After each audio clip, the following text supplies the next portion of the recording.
A fresh blow to the British Prime Minister Boris Johnson as for the second time MPs reject his request to trigger a general election before the country's planned departure from the EU at the end of the next month.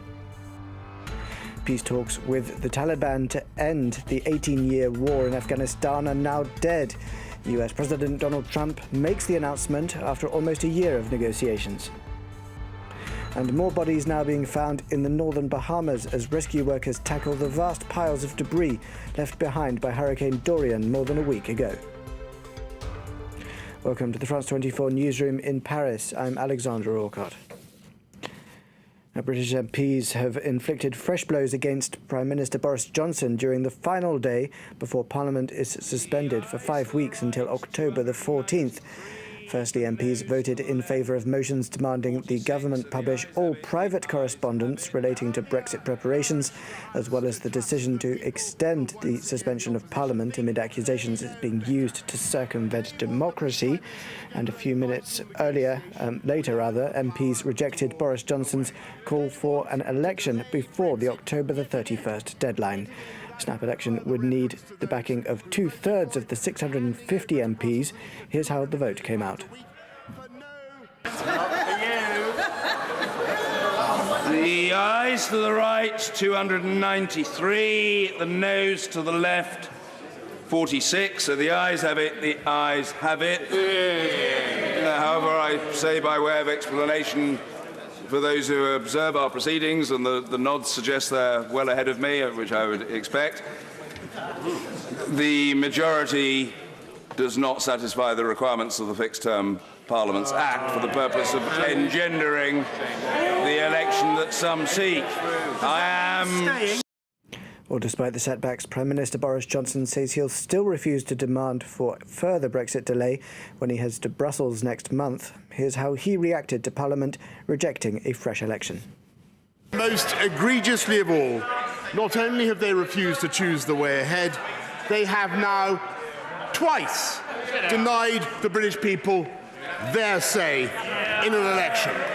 The House cannot choose. It will not let anyone else choose. The Leader of the Opposition, Jeremy Corbyn, meanwhile, was highly critical of the prorogation of Parliament, saying Johnson was using it to try to steamroller his way through. The House is now due, apparently, this evening to be prorogued for one of the longest prorogations in history, simply in order to avoid any questioning of what he is doing or not doing, simply to avoid discussion about Yellowhammer. This government is a disgrace, and the way the Prime Minister operates is a disgrace. Well, France 24's London correspondent Benedict Pavio has been following all the latest developments for us today from Westminster. Shortly after the vote came through rejecting the election, she gave us this analysis. This is the Prime Minister's 6th defeat in a row. He has, for the second time of asking, been denied by MPs. He needed 2/3 of the House of Commons to vote in favour of an early election that the Prime Minister says he doesn't want, and yet is calling for the 15th of October, before that all-important EU summit on the 17th and 18th of October. Of course, the 31st of October date looming. We are 51 days away, and the United Kingdom is set to leave with or without a deal. Now, Boris Johnson says he wants a deal. He repeated that in Dublin with the Taoiseach Leo Varadkar, and the opposition simply does not believe him, does not trust him. So they have passed a law that was given royal assent yesterday, and that effectively tells the Prime Minister, if you have not got a deal by the 19th of October with the 27 other EU countries, you must go to Brussels and ask for a 3-month extension. Boris Johnson said that he would not do that. He said he would not ask for a delay. He didn't pronounce the word extension, but effectively that is what he's saying. And the position of the opposition is very clear. It's one of anger, of frustration, and one of not accepting that this Prime Minister would breach the law. So could this end up in the courts? That's a distinct possibility. The battle is on. Meanwhile, this Prime Minister says he's going to negotiate and use the 5 weeks of prorogation, suspension of Parliament, so there will be no business done here for the next 5 weeks, and he will use that to get a deal and yet prepare for no deal. We turn our attention now to Moscow and a meeting between top diplomats from France and Russia. Earlier this Monday, French Foreign Minister Jean-Yves Le Drian said the time has come to ease tensions with the Kremlin in a first tête-à-tête of its kind since Russia seized Crimea from Ukraine 5 years ago. Sanam Chantier has the details. A meeting between France's Jean-Yves Le Drian and his Russian counterpart, accompanied by their defense ministers, a move that could advance relations between the two nations. This is the first encounter between the two diplomats in the so-called 2+2 format, which was suspended back in 2014 after Moscow seized Crimea from Kiev. The time has come. The time is right to work towards reducing distrust between Russia and Europe. The two countries should be strategic and economic partners. We should be partners because there are many links that unite us. The French foreign minister did, however, add that it was still too early to lift EU sanctions against Russia. The punitive measures were imposed 5 years ago in the aftermath of the Crimea crisis. Russia's Sergei Lavrov, meanwhile, welcomed France's efforts to rebuild ties.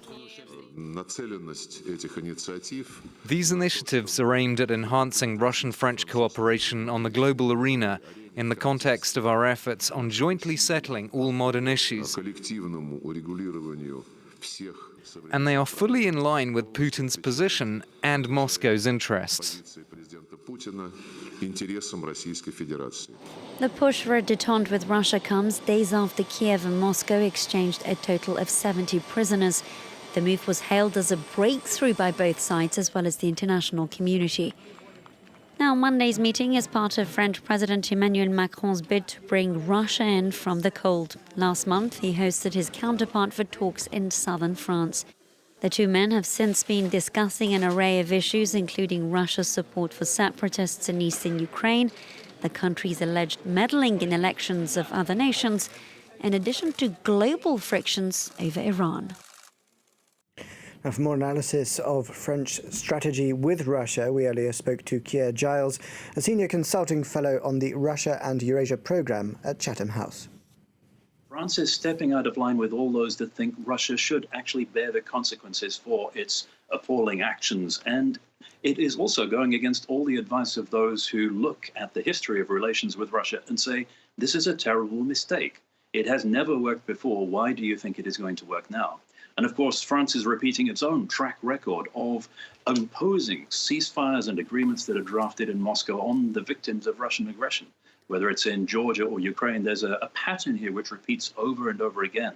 So for those of us who watch Russia long term, this is a very alarming development, and we are worried as to where exactly it might lead and what precisely is guiding this French intervention. There are plenty of other countries that are looking on with dismay at what France is doing at this point. And there are many different aspects to how relations with Russia could develop. And of course, there are many bilateral relations that Russia is seeking to maintain throughout the EU. But there will always be strong resistance from those countries that do feel the need to stand up to Russia and to deter any future Russian adventurism or military aggression instead of encouraging it, which of course is what resets of this kind do. Now let's take a brief look at some of the other stories making world headlines. Italy's Prime Minister Giuseppe Conte has won the first of 2 mandatory confidence votes in his 4-day-old coalition government by 343 votes to 263. Later this Tuesday, the Senate will have its say, and the result is expected to be much tighter.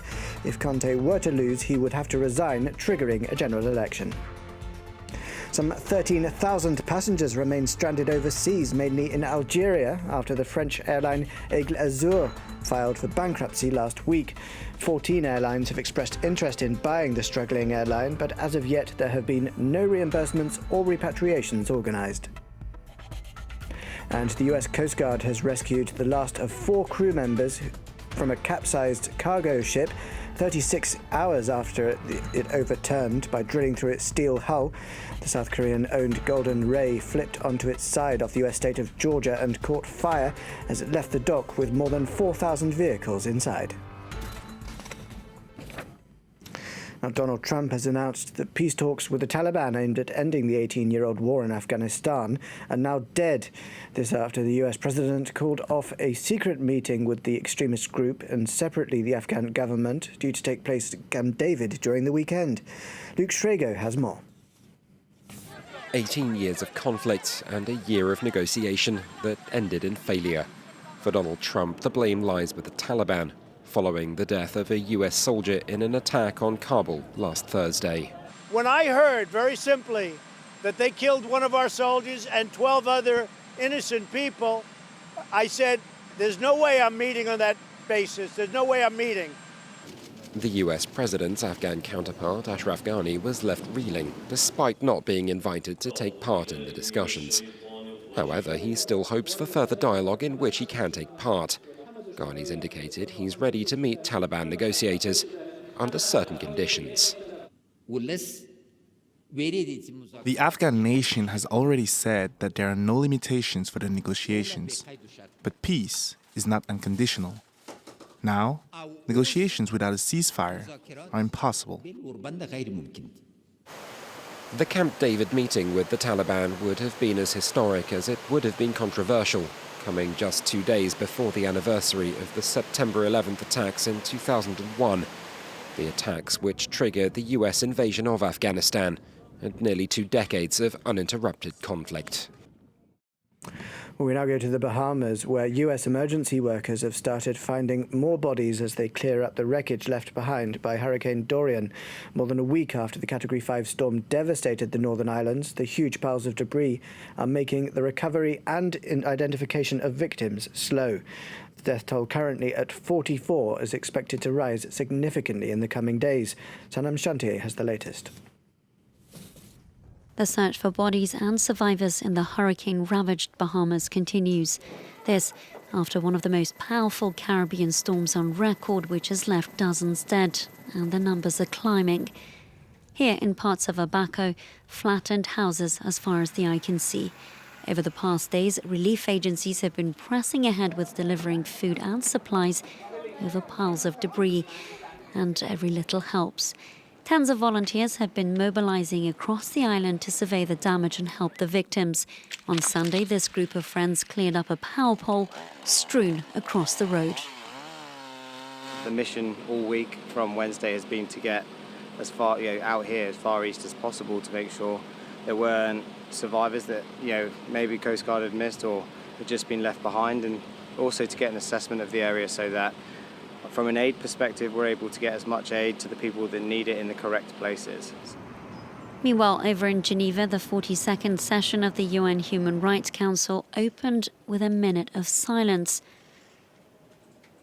for the victims of Hurricane Dorian. This experience brings into sharp relief the existential threat posed by climate change, particularly for small island developing states. Now more than ever, we need to pay greater attention to plan and build resilient societies to weather these catastrophic events that are now becoming the new norm.